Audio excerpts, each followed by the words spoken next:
nuestro querido amigo Jorge Escobar, a quien le doy la bienvenida oficialmente de mi parte, porque ya se le dio en redes y pues lo apreciamos y la verdad es que es como que vuelva a casa, pues y es un gran amigo de nosotros, justo con el doctor Guillermo Alvarado. ¿Cómo estás, Jorgito? Pues continuemos, pues es un honor para mí compartir de nuevo micrófono con usted. Muchas gracias, Eduardo, a usted y a su señor padre por la oportunidad de compartir nuevamente en este foro. Le damos la bienvenida al doctor a propósito de esta entrevista. Guillermo Alvarado es penalista y constitucionalista. Bueno, el tema de la coyuntura, ¿no?, que es esta ley que busca combatir a las economías criminales. Le pregunto de entrada a usted, que es el experto, ¿y para eso ya no está la ley de extinción de dominio y la ley contra el lavado de activos o falta? Bueno, un cordial saludo, Jorge, todo el panel. Buenas tardes con todos, también con la audiencia. Podría decirse, o quisiera tratar de decirse, que sí, pero la esencia del proyecto de ley, que si bien hay que rescatar la idea, que es obviamente tratar de cubrir las falencias que el gobierno tiene como prioridad, pero la ley no solamente abarca esos dos puntos. La ley abarca distintas situaciones que procesalmente sí tienen reformas bastante interesantes de acuerdo a lo que el contenido de lo que se ha proyectado y se quiere tratar de aprobar. No solamente incluye el tema de lo que puede ser captado con la ley que se ha mencionado, ni contra la ley tampoco de lavado de activos. Procesalmente y constitucionalmente tiene muchos factores que son interesantes. Lo podemos ir abarcando de a poco. ¿Qué son factores, doctor, o alcance? Se lo pregunto porque hay muchas cosas. Podemos ir por la primera. Se ha cuestionado el hecho del debido proceso, ¿no? Porque se le daría una instancia, digamos, cuasi judicial al bloque de seguridad desde el Ejecutivo para que se disponga un allanamiento sin que medie una orden judicial. Esa es la característica de un estado de excepción. Pero allí hay un primer punto que se cuestiona. Le pregunto, ¿allí no habría la posibilidad, un intersticio que finalmente menoscabe el criterio del debido proceso o no? De cierta forma no. ¿Por qué? Ya los allanamientos, como distintos criterios se han venido vertiendo, los allanamientos sin orden judicial han preexistido en la normativa, pero obviamente se supeditan a ciertas acciones o particularidades que deben ocurrir.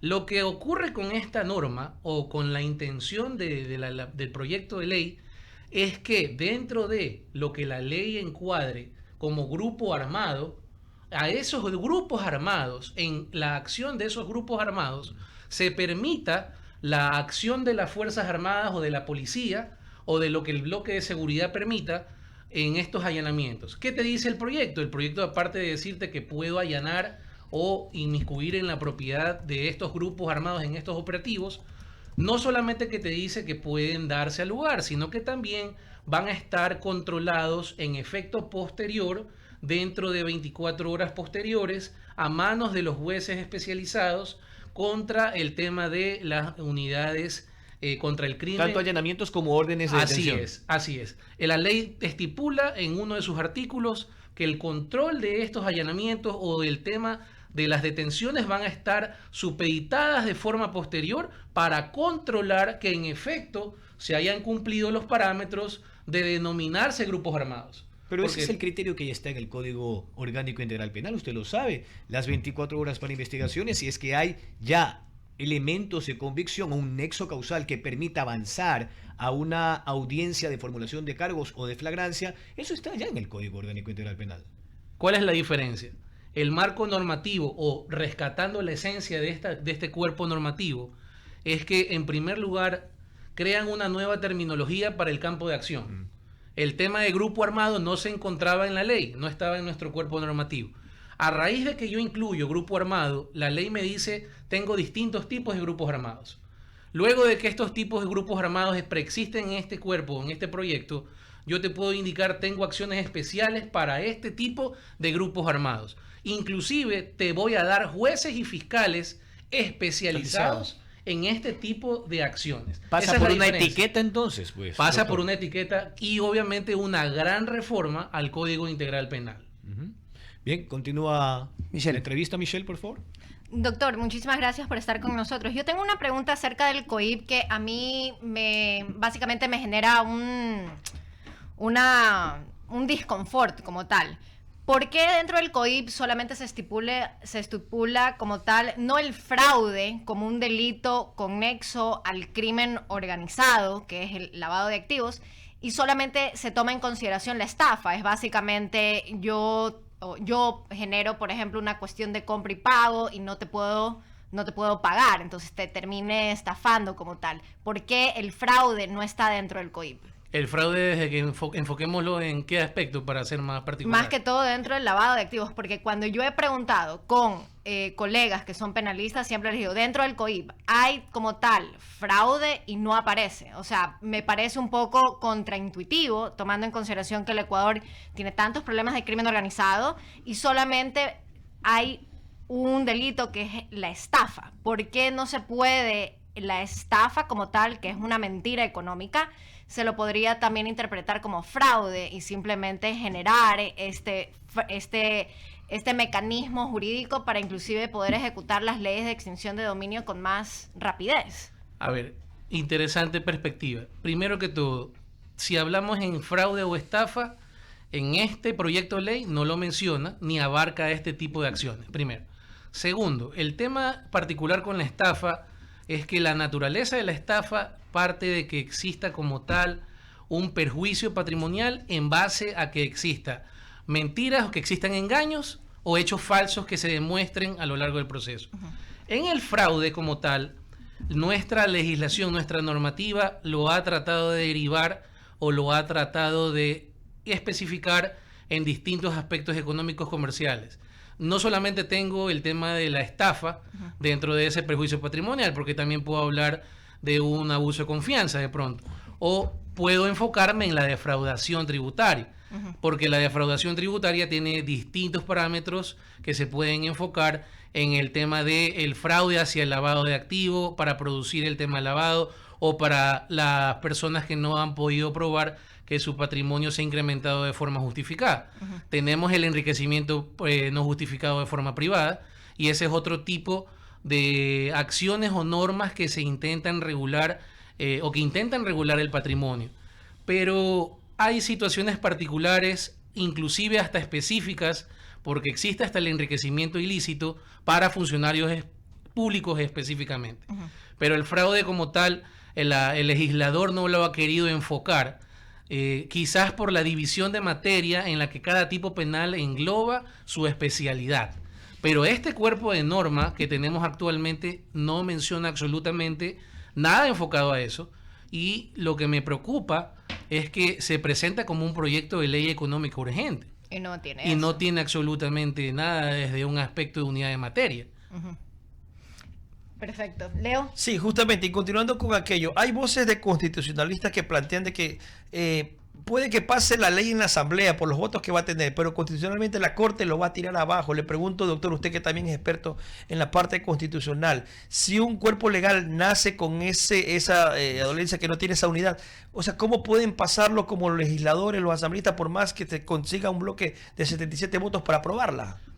Interesante postura, porque es lo que yo vengo dando mi criterio con los chicos en la oficina, conversando.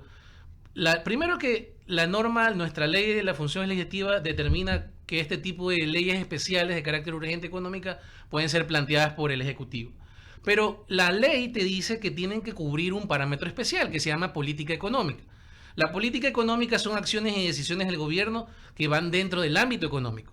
Desde la perspectiva constitucional, en análisis como constitucional de forma, más no de fondo, ojo, hay un principio que se llama unidad de materia. Que no lo hay aquí. Que no lo hay en esta norma. No porque estemos criticando al gobierno, la intención es buena y se rescata. Pero la intención como tal de pretender decir que este cuerpo, que este proyecto tiene a su vez reformas tributarias, reformas arancelarias y que únicamente manejemos esa perspectiva económica, no es así. Reformamos 4 cuerpos normativos: el COIP, la ley de reforma del régimen tributario, la ley contra el régimen de lavado de activos. Pero ¿y qué tiene que ver una cosa con otra? Ahora, la ley de la función legislativa le permite al presidente que, si es que el presidente encontrase alguna situación de carácter inconstitucional en este proyecto, él pueda dar o solicitar la interpretación de la Corte Constitucional para tener un decreto o una situación de carácter de oficio para que la Corte actúe. Si esto no ocurre y se aprueba, evidentemente, como pensamos que va a ocurrir, que podría pasar, queda únicamente la acción de inconstitucionalidad que veremos quién la puede plantear. Cualquier persona lo va a poder hacer, como ya ocurrió de hecho cuando Lasso quiso poner el tema de la ley urgente económica, que era un shampoo, que inclusive yo participé en una de las acciones de inconstitucionalidad, porque evidentemente demostramos que bajo el tema de constitucionalismo por forma, esa ley tenía más de 10 regímenes que tenía que tratar. Y la Corte tiene principios específicos que te dice, si vas a presentarme este tipo de normas, tienes que tratar un solo ámbito, una sola actividad.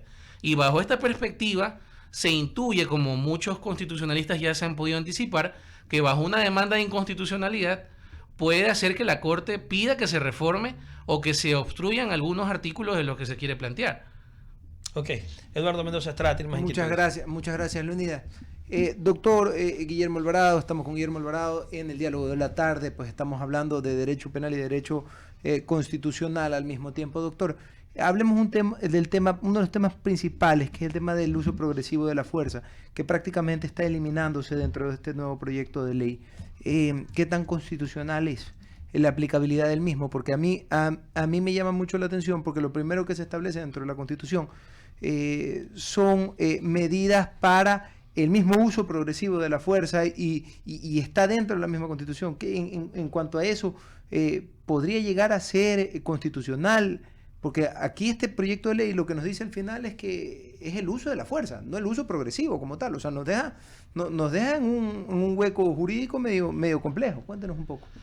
Sí, no solamente ese tema del uso progresivo de la fuerza, sino que hay muchas cosas que quedan como que a la deriva, como por ejemplo este tema de qué se puede determinar como objetivo militar. Porque si vamos a lo que determine el Real Diccionario o lo que se presume en términos militares, un objetivo militar es cualquier objetivo que se pueda denominar al que pueda las Fuerzas Armadas atacar. Dentro de ese tema de objetivos militares, por ejemplo, el artículo 15 en el numeral 4 habla sobre los vehículos polarizados. Dice que estos vehículos polarizados y sin placas que circulen en las vías del país. Pero puede ser que yo recién retiré mi vehículo de la concesionaria y mi vehículo llega con vidrios polarizados, permitidos de origen, y que no tengo placas porque no tengo. Y si me llego a pasar una batida me van a disparar. Entonces, la situación no solamente queda en el uso progresivo de la fuerza, porque también van a estar permitidos los indultos, que ya no van a necesitar llegarse a sentencias ejecutoriadas. El uso progresivo de la fuerza, según este proyecto de ley, queda a criterio tanto del bloque de seguridad para que puedan actuar bajo las situaciones que sean determinadas por el jefe del bloque de seguridad. Por eso es que escuchaba a algún colega que decía, el proyecto es válido, pero lo que ocurra o las repercusiones que ocurran a futuro por no tener el debido control, como por ejemplo en el uso debido de la fuerza, que se va a malinterpretar desde esta perspectiva, deja a una premisa, tanto policías como fuerzas armadas que participen en el bloque de seguridad y que estén a cargo del presidente del bloque de seguridad o del jefe del bloque de seguridad, primero que van a tener indultos si disparan a alguien sin querer o por alguna situación de algún tema que se haya salido o de pronto se malinterpretó y no eran un grupo armado. ¿Qué sucede con eso? ¿Me van a indultar de la misma manera? ¿El uso progresivo de la fuerza quedó como efecto secundario? La situación es bastante, digamos que necesita reforzarse en ese sentido, para que no se malinterprete que nos hemos quedado sin uso progresivo de la fuerza, para que no se malinterprete que policías y militares van a tener indulto y van a poder hacer cualquier situación. ¿Cree usted que debe de hacerse un acompañamiento por parte de algún, o llamarse por parte de alguno de los organismos de derechos humanos dentro de este tema? Porque la verdad es que o algún tipo de consultoría por parte de la Asamblea, no sé, porque la verdad es que a mí me preocupa mucho, más que nada por el gobierno nacional, que creo que tiene toda la buena intención del caso. Así es. Tiene toda la buena intención del caso, porque la verdad es que está invivible el Ecuador. Pero al mismo tiempo también tenemos leyes y tenemos constitución, y el rule of law es probablemente lo más importante. El rule of law, entiéndase, el Estado de Derecho como tal. ¿Cree usted que debería de haber un acompañamiento en cuanto a los mismos organismos de los derechos humanos, consultas internacionales, etcétera, etcétera? Cuéntanos. Considero que sí, pero más que todo, este es el momento que necesitaría el mayor control. ¿Por qué? Tengo entendido que el CAL, a cargo de la Comisión Especial del Sector Financiero, tiene el proyecto, ya está por concluirse los días en los que va a tener que pasar el primer debate. Del primer debate va a tener que regresar para una segunda análisis con las situaciones a reformar. Y ese es el momento en el que tanto en este primero, si no es muy tarde, o en el segundo análisis, se debe de reforzar a través de distintos grupos que velen por los derechos humanos, o a través de algún comisionado de la Corte Interamericana. La misma ministra, que es una buena amiga de la casa, Ariana Tanca, la misma ministra debería de ver si se interviene, porque ella es ministra de la Mujer y Derechos Humanos. Entonces, creo yo que ese ministerio debería de ver si comienza a intervenir en este tipo de situaciones para darle acompañamiento al gobierno, porque como le digo, creo que como es algo positivo el hecho de tener que combatir contra la corrupción y contra la criminalidad que estamos pues tomados prácticamente en este país. Pero creo que sería una buena idea tratarlo con ellos. Es demasiada buena idea. Y reforzando el tema, el artículo 12 de este proyecto, el tema de la autorización del uso de la fuerza solo lo trata en 3 líneas. O sea, solo dice que podrán actuar los grupos de protección. No se puede utilizar la fuerza solo para grupos de protección. ¿Quiénes son los grupos de protección? ¿Cómo califico yo en un operativo los grupos de protección? ¿Cuáles son las repercusiones si no operan los grupos de protección? Y obviamente los lineamientos doctrinarios para el legítimo uso de la fuerza aquí no están en 3 líneas. Entonces es evidente que se necesita reforzar este punto. Así es. Perfecto. No sé si alguien más tiene, Solo usted tiene una a propósito pregunta. de eso, ¿significa que quienes armaron este proyecto de ley, juristas, es decir, no tomaron en cuenta estas normas que tienen que venir prácticamente listas para que los asambleístas simplemente las cojan, las aprueben, pero no vienen filtradas? ¿Por qué se manda un proyecto de ley con tantos, digamos que, reparos, hasta vacíos, y con esta posibilidad de que sea rechazada constitucionalmente? A ver, yo creo que la premisa principal, evidentemente, en el gobierno es que necesita ya tomar acciones, y en ese apuro o en ese afán han tratado de depurar este proyecto de ley. Entiendo que dentro de las comisiones que se han llamado y que han tratado la posible reforma, que de hecho ya la ley ya no se va a llamar como se llamó, Ley Orgánica para Desarticular, sino ahora se llama Ley de Solidaridad. Entiendo yo, existen grupos de penalistas que están dentro de estas comisiones actualmente.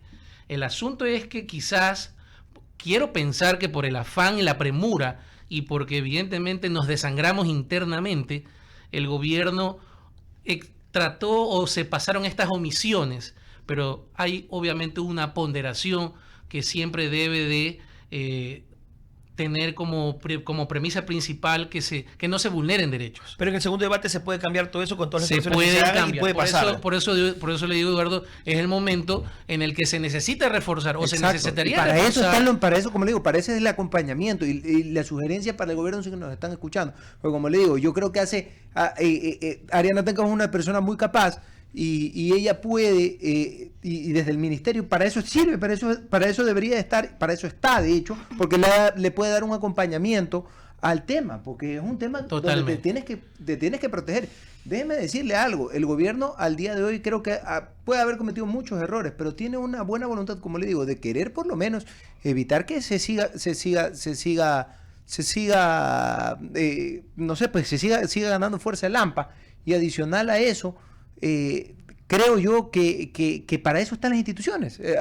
Con esto de aquí, con un acompañamiento, con organismos de los derechos humanos objetivos, porque también hay organismos de los derechos humanos que no son objetivos, y esa es la realidad. Parcializados, porque basados en un globalismo, van y toman las decisiones que quieren, o que les dice un grupo político, porque se basan en grupos políticos. Se puede hacer un buen proyecto de ley, creo yo.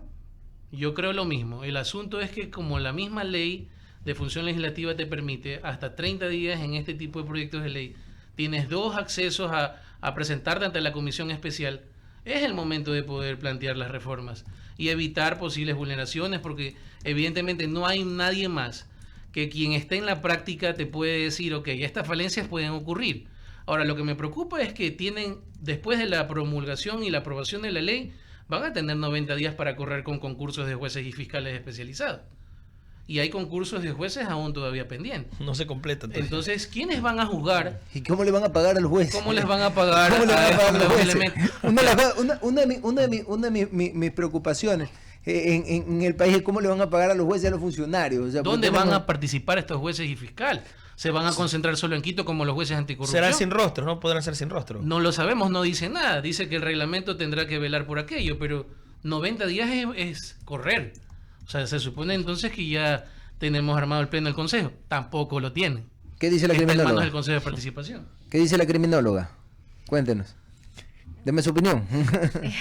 Bueno, a ver, a mí me parece que la ley o el proyecto de ley que sacaron no es contra el lavado de activos. Creo que no está para nada bien enfocada, y el falta de enfoque como tal no es por la presencia de Eric Prince, porque Eric Prince tiene un know-how particular en todo lo que es operativo. Es básicamente estar donde queman las papas. El problema es que no tienen alguien que tenga un know-how de crimen organizado que sea un ecuatoriano. Entonces tampoco cuestiones como el anillo vial en los ríos, no va a entender qué es lo que sucede ahí, no va a entender cómo también trabajan las cooperativas con la economía popular y solidaria, no entienden cómo trabajan los bancos y por qué los bancos no hacen nada en los sistemas de seguridad para verificar quiénes son los dueños de esas cuentas. Y por otro lado, tampoco entiende el hecho de que el crimen organizado en el Ecuador, por ejemplo, y el lavado siempre ha estado de piel de flor. El gran ejemplo es la Bahía. Justo el día de hoy o ayer decomisaron todo lo que era productos ilegales o productos de tráfico como tal, es decir, todo lo que son las réplicas, que eso representaba alrededor de 4 millones en evasión de impuestos, y eso es crimen organizado. Y eso no lo habla la ley, que en teoría iba contra el crimen o contra las economías criminales. Entonces, me parece pobre, tiene la voluntad, sí, pero es más o menos como patadas de perro ahogado. Así es. Mi recomendación es, hay 10 personas que están especializadas en combate o prevención de crimen organizado, una es tu humilde servidora, y hay 9 entes más en Quito. Contrate la consultora. O sea, eso o a las personas en Quito. Entonces sí recomiendo que necesitan asesoramiento de alguien local. Inversión también en el tema de inteligencia, que es tan importante. No sé si Jorgito Escobar tenga alguna opinión respecto del tema también para continuar con el doctor, o alguna pregunta. Sí, no, yo un poco quería agregar sobre lo que bien exponía Michelle, porque esto ya lo hemos analizado y en más de un espacio, ¿no? ¿En qué medida la tarea, la labor de inteligencia se está engranando y finalmente materializando?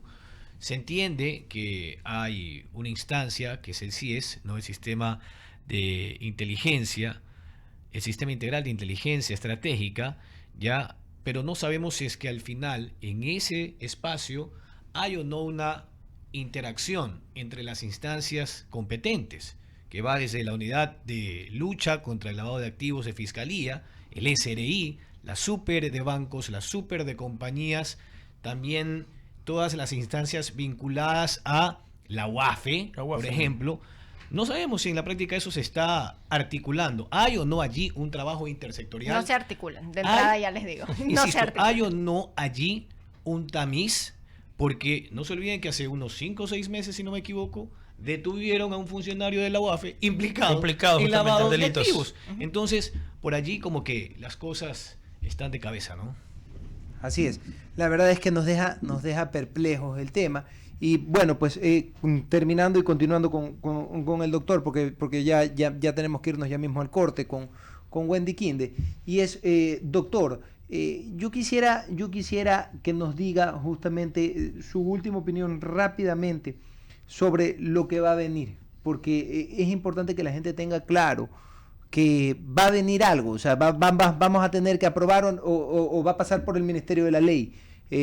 Porque al final, si no se llega a ninguna conclusión dentro de la Asamblea, va a pasar este proyecto. Rápidamente cuéntenos qué conclusión podemos obtener de esto. Como conclusión, desde un aspecto legislativo, es necesario, como lo hemos recapitulado, que luego del análisis de la comisión especializada que tienen actualmente, va a pasar con ciertas directrices al Pleno, se va a discutir Luego de esto va a haber un segundo análisis por parte de la comisión con las reformas que se hayan planteado, que como hemos conversado en el panel, es necesario que en esa situación y en ese momento se mejoren y se puedan reformar para que no se quede en forma efímera el proyecto y simplemente se vea como una buena intención, sino que se puede ejecutar con un plan de acción debidamente y legalmente formado. Si esta situación ocurre, pasa a manos de un segundo debate y si se aprueba con mayoría, evidentemente pues quedará en manos del presidente pues mandarlo a publicar en el registro oficial. Si transcurrido 30 días en esta situación y en este proceso legislativo no hay un pronunciamiento de la Asamblea, pues lo que ocurriría es que quedaría, como se ha podido pronunciar, a manos del Ejecutivo que se apruebe por decreto ley este proyecto y obviamente quedará con los vacíos o quedará con las situaciones que se pudieron reformar o que se pudieron reforzar. Básicamente, desde la perspectiva penal, se evidencian nuevos cambios si es que esta norma se aplica. No solamente a raíz del proyecto de la intención va a haber un nuevo procedimiento, que es el procedimiento de grupos armados, y también van a haber nuevos jueces y fiscales que deberán entrar en acción, que no sabemos dónde van a operar, que no sabemos evidentemente bajo qué facultades van a operar, que no sabemos evidentemente si el bloque de seguridad también va a tener inmiscusión en este tema de estos nuevos jueces y fiscales, y que bajo esta situación se necesita como conclusión un análisis forzado de constitucionalidad respecto, más allá me abro como penalista, sino en estricto apego a lo que la Constitución determina, porque si no, si esto pasa, puede ser que venga una buena acción de inconstitucionalidad y se tire abajo el proyecto o lo mande a cambiar por la forma, porque no se está cumpliendo con el principio de unidad de materia. Entonces a la ciudadanía, evidentemente, necesitan un plan de acción, la idea es buena, pero tiene que mejorarse. Muy bien. Así es, y consultar siempre a la ciudadanía es importante y estar atentos a las opiniones que estamos dando aquí el doctor Alvarado, pues un jurista. Aquí nosotros todos somos miembros de la sociedad civil, nosotros no somos miembros del gobierno nacional, ni tampoco somos parte de la asamblea, pero podemos aportar. Entonces esperemos que nos escuchen desde nuestro pequeño espacio, exactamente, nuestro pequeño espacio.